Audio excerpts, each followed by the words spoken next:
that part. And so back to the question, 180 degrees. 2008, something happened. I felt like I was being called back into the loop. And all of a sudden I felt like an urge to be on stage. I couldn't believe it. I went like, wow, I thought that would never come up, you know.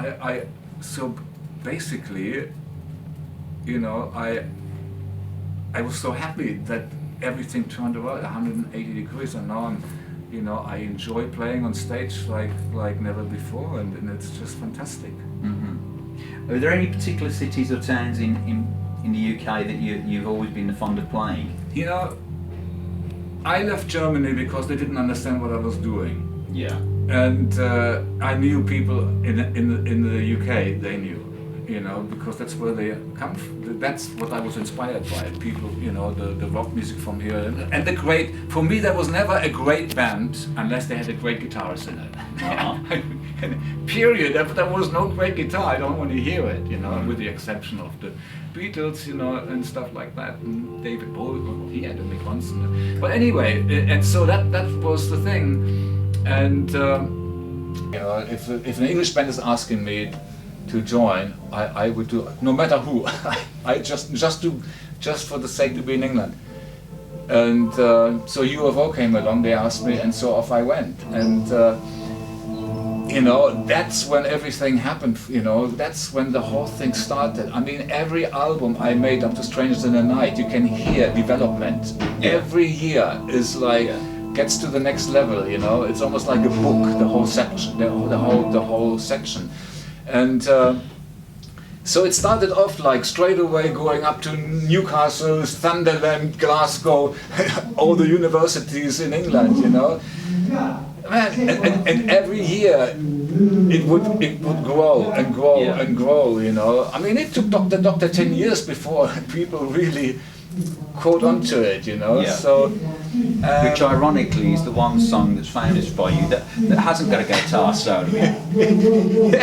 Yeah, funny, but maybe that's the lyrics that talks about rock and roll in general, you know. Maybe it's one of those songs that the wider mass can easier go with, because I think some of the stuff I do maybe a little bit too detailed, and it can be only understood by experts. And you know, sometimes if you write a book too complicated, some people don't want to read it because it's too complicated. But you know, but on the other hand, I mean, I always have enough melody and stuff in it. So in general, if people love guitar, they will basically understand what I do. But there is a whole bunch of audience out there. They're not interested in guitar playing. They just want to hear a party song, you know. Yeah. And that's why bands focusing on that level, you know, they may not be great players, but the audience can identify with them because they're not perfect on the guitar. They're actually sloppy or very bad, but they have an overall good sound together, or they come across, and people go like, oh, I can do that. They have hope to do that, and that's what the 80s was all about, to give people hope that they can do that too. You know, one bass drum, one snare, you know, and then guitar playing was, you know, not that. It was very simple and not really developed, but it was for the wide mass, you know, for AC/DC audience and for Scorpions audience and.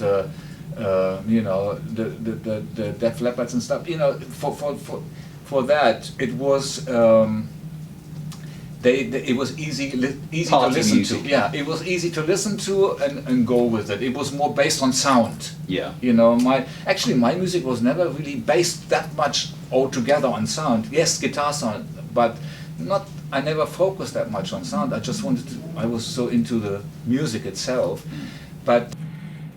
You know, but there is a place and there is a space and there is an assignment and for everyone, you know, at different times, different people are moving to the foreground to do their part, because we're not all suitable for everything in life. There is sometimes we take turns in development where it is this person is more suitable for this era and for this timing.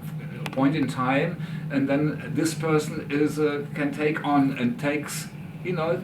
So like we all have a purpose and for a particular part in time where we, you know, influence the white mass to understand something. It has to be brought forward in a simple way so that they can catch on and have an interest. And now so many people play guitar and can play guitar based on that, you know.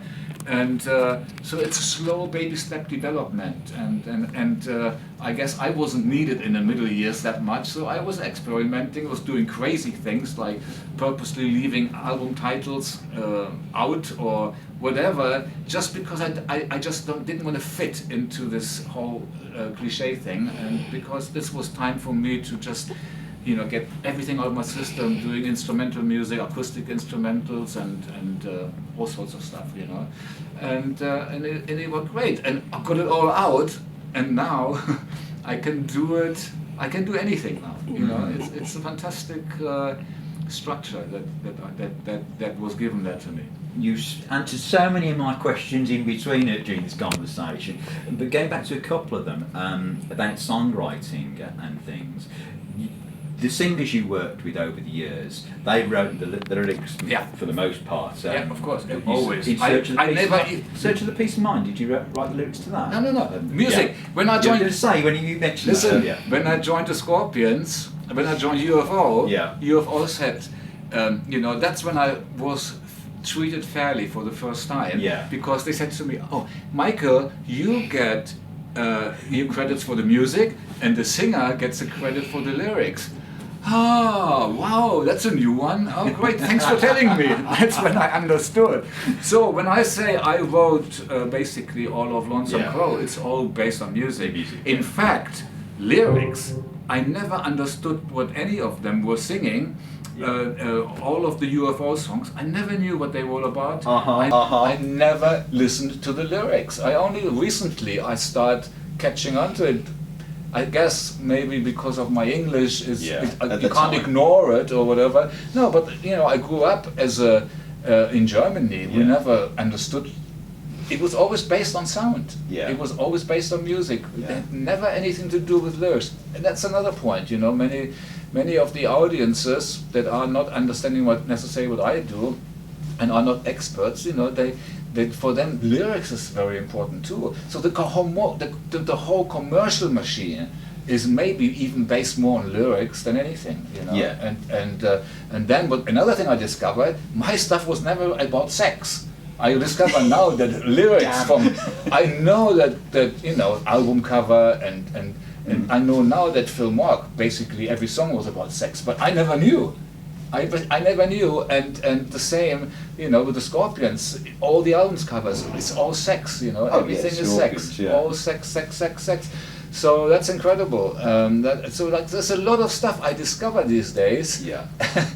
While I was somewhere in my own little world, that other people were in a different world, you know. So theoretically, like you'd compose the song mainly yourself in the band situations you've been in, the earlier bands, and would you then adapt the melody to suit a vocal like the melody as that went along? No, well, basically, or you just do what you did regardless back then? I have always done it the same way. I have, you know, I play and discover, and when I find something that really, whoa, this is great, I put a little piece on tape recorder and just leave it there. And when it's time to make an album, I listen to my pieces, and whatever inspires me immediately to the next thing. And so that's how I create my musical my music that I write, and then I give that to the singer, and then he does with it whatever. In Doogie's case, he comes up with like 5, 6, 7 different ideas for the song, you know, which is great. And then we select and go like, well, maybe this is the best part. This is the, you know. And so, you know, Phil Mock, he would just, you know, pick his you know, whatever inspired him musically, and do something to it, and then, you know, Klaus, maybe I would sing something when I play. I often have a melody in my head too, but I don't insist on it. And but it's mainly the music. It's the riff, or you know. And then these days I go in the studio and I do the arranging the songs and everything. What's the future holding? You've mentioned a few things. Yeah, basically. You got a list of things to do No, today? I was just looking if I left something out. This is just like a short, scribble. Well, basically, it's developing to the next level of Temple of Rock, and getting that record deal now, and go from there, you know. And in the meantime, if it takes too long for them finding a record deal, then I may think of something else that I do in the meantime. Yeah. You know. We can hear the band getting very loud rehearsing in the background, and you've answered so many of my questions, and it is very cold in this room because I can see you shaking, holding your fingers. Michael Schenker, thank you very much for your time. And we'll see Michael at the Robin in Bilston on Wednesday. Keep on rocking.